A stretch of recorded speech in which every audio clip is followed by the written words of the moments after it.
Hi everyone, this is Ananya, your host for the day, and welcome back to yet another episode with an interview with Mr. Rajesh Talwar. So, Mr. Talwar, to start off, can you give our viewers a gist of what courting injustice is all about? Let me start, Ananya, by saying what prompted me to write the book. I was posted in East Timor, which is thousands of miles away, and near Australia. Then I heard of this terrible incident almost about 5 years ago. It was terrible. I was just very disturbed about it, and it disturbed me for several nights. Around that time, I was also finishing my job there. And as part of finishing my job, I thought I would travel in the Southeast Asia region. So I visited Vietnam, Cambodia, Thailand, Indonesia, Malaysia. And everywhere I went, when I met people in those countries whom I know, they asked me, what's happening in India? I mean, how did this happen? This terrible incident. So I felt shamed, and after couple of weeks I came to India, and I found, of course, the discussion was on about what the government is going to do. But it disturbed me so much that I felt compelled to write this book. So, it's been 4 years since you wrote the book. So, why have you not given an interview so far? Why now? My publishers did try to arrange some interviews, but since I live overseas, and there were so many people talking about this anyhow, I had a call from Radio Mirchi, but I didn't take that interview. Because I thought, at least what I've heard is that Radio Mirchi is normally, very cheerful, and it's talking about songs. And in the middle of that, to give an interview on something like this, I felt it would not set the right tone. There was another channel which had called me, but that was, they had called about 6-7 other people. I was flying out the next day, and it was one of these programs where everybody gives, 1 minute soundbite, and people shouting over each other. So that possibly was another reason. But I would definitely have liked to talk about the serious issues which the case raised. But since I'm overseas most of the time, that never happened. So, Courting Injustice talks about the Justice Verma Committee report after the rape incident. So, can you tell us more about it? Well, once I decided to write this book, of course, the first thing was to get hold of a copy of the Justice Verma report.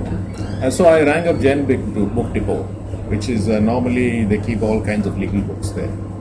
And I said, well, can I get a copy of the report? And they said the report was going to cost 2,000 rupees. So normally government presses, I know they publish reports at a very subsidized rate. So 50 rupees, 60 rupees, 100 rupees. I was expecting that kind of price. So they said, no, the government report has not come out. And so this is a private publication, and it's going to cost 2,000 rupees. But the report was also available on the net. So I had a choice. I could either print it off the net, it was 600 pages, or I could buy the report. But I decided to buy the report. But so I'd like to make a point here which is important, and that is that, see, the Justice Verma report, they were told, make your report quickly, people are waiting, justice must be done, please file your report as soon as possible. And they did a heroic job of preparing this report in 6 months, and they prepared the report. But then the government, they are so slow that they don't take out the government, printing presses are so slow that they don't take out the report. And the privately published report is being sold for 2,000 rupees. So how many people can go and afford to buy it? People are not going to buy it even if they are interested, because it's just too expensive, unless it's somebody like me who can afford it and who has a specific interest in it. So that's shameful. The other thing is, this is just symptomatic of the fact that although the government, they appointed the Verma committee, they did not provide them any support. So when I went through the report, I saw lots of errors. There were a lot of editing mistakes. So at least they should have provided Justice Verma and his colleague Leela said they should have provided them with some secretarial assistance. Nothing was provided. And editing such an important report, I mean, the government could not even provide an editor, and to them, 2-3 people to help them write the report, to type out the report. That is also shameful for something which at this level. Only thing, in fact, Justice Verma in an interview, he said the only thing that they got was they got official transport from Noida, where they both happened to live, to Vigyan Bhavan. And there, there was no secretarial support, so the poor judges, they had to work on their own without any kind of support. So very bad on the part of the government. Then you find another thing the Justice Verma mentioned, that was that 1 o'clock at night, somebody jumped over the wall to his house and said, I've come from the Congress party, and he was carrying a document, and he said, these are the recommendations that you have to make in your report. So of course Justice Verma sent him off. But it just shows the political culture. I don't know if this guy was authorized, what kind of document he came with. And at such a level that they're going at 1 o'clock at night, they're interfering the sleep of a judge and say that this is what you have to write in your report. Terrible. But the report itself was 600 pages, which was too long. Because the first 70, 80 pages, for example, is just full of quotations. So they quote Socrates said this, Aristotle said this, Mahatma Gandhi said this, B.R. Ambedkar said this. So it's a kind of unnecessary. Now you might say that, okay, but there must have been one last recommendations chapter. So that could have been printed off. But that was also not the case, because there were recommendations in the middle of the report, and the judges in the end said, wherever we have made the recommendations, they should be considered. So it's not a very reader-friendly document, and we should try to have documents more reader-friendly. Anyhow, that style issue aside, the report made some excellent recommendations,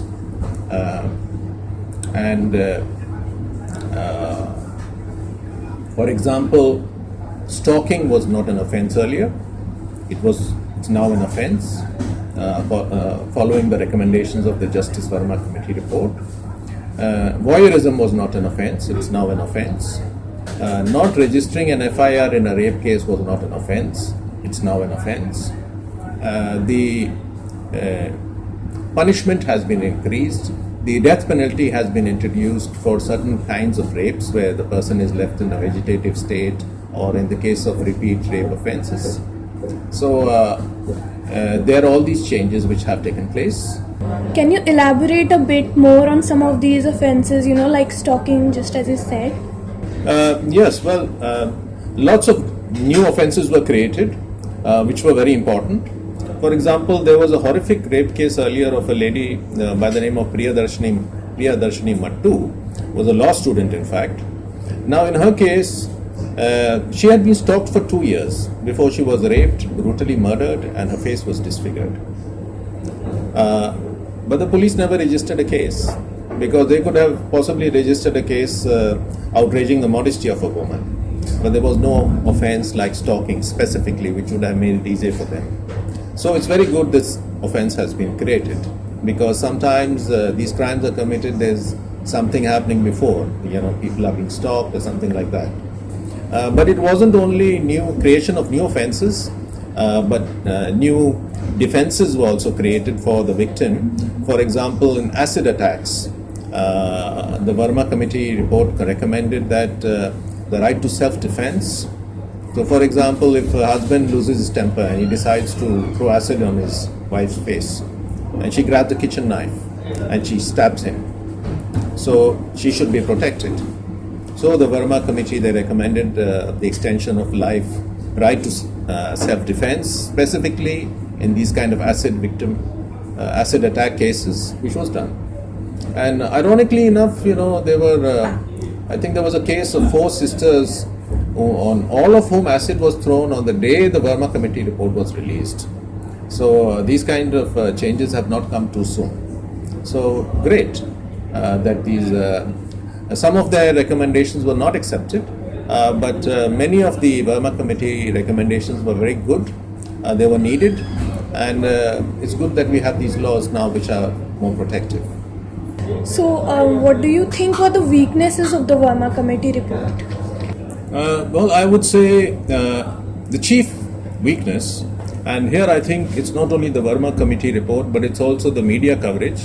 I mean, for example, there were two films made. One was a BBC film, India's Daughter, which was initially banned and then it was shown all over. Then there was also the Indo-Canadian filmmaker. She made a film on violence, gender violence in India. But they have focused on the social and economic reasons for these kind of things. So they haven't really thought about how to stop it. And I think that issue has not been addressed. So one thing is the causes. Why are we having so much crime? That is one thing. And the other thing is, okay, what can we do to stop it from happening or stop the frequency of these kind of incidents? And I think deterrence works everywhere. And it works in India, it works in... so if you have laws, it's good. But the main thing is that the implementation, speedy justice. When I used to teach in university, I used to ask my students, I taught for some years in Delhi University and Jamia Millia, and I would ask them, because this was the same situation then also, I said, in a rape case, can you tell me, would you prefer if under the old law, for example, if the rape accused, not in some case like Nirbhaya, but in another kind of rape case, which is not, murder and brutal of savagery of this kind, would you prefer that your victim, that the rape accused, should be sentenced to 7 years if you are just given this choice within 8 months? Or would you prefer that the accused should get 20 years after 20 years? Yeah. So, most of the students, 90% of them would say, waiting 20 years, that's too long. We can't wait so long. It's a hard choice you are giving.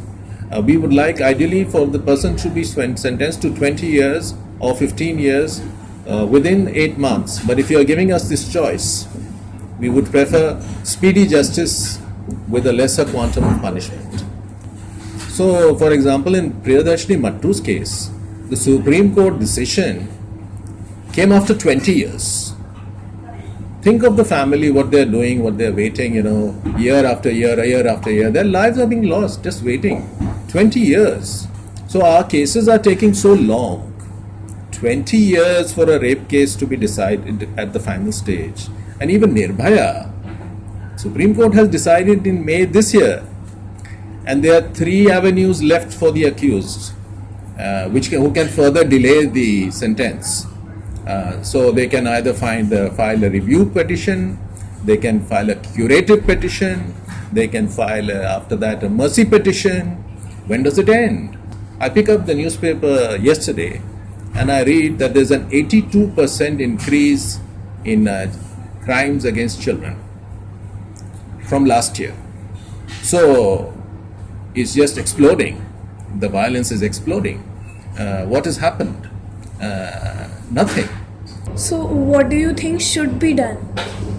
Okay, well, I'm going to say something a bit controversial here because I think the media in general and the movies that have been made by BBC as well as by the Indo-Canadian and other such, documentaries, they have not asked one very important question, and that is, rape is a terrible crime and there must be speedy justice for it. But there are also other terrible crimes. For example, 5 children are murdered. There is a communal riot. An entire family is gunned down. 10 people are murdered. There is a gas leak and industrial leak, 1,000 people die. Think of how long the Bhopal case took, for justice for the victims. So, having this kind of selective approach that, we have to do the fast track rape courts and the rest of the sorting justice system can, we don't care about it. It doesn't work. because the food is coming out from the same kitchen. And if you are not going to repair the whole system, it's not going to work for a certain kind of, it's not going to work only for rape cases. So this kind of knee-jerk reaction, let's have 6 fast-track courts, which will decide these cases. That's not going to work. And there are other very, very serious crimes where victims are suffering. So the main solution is we have to make a huge investment in the justice system. There's our current ratio, judge population ratio, is among the lowest in the world.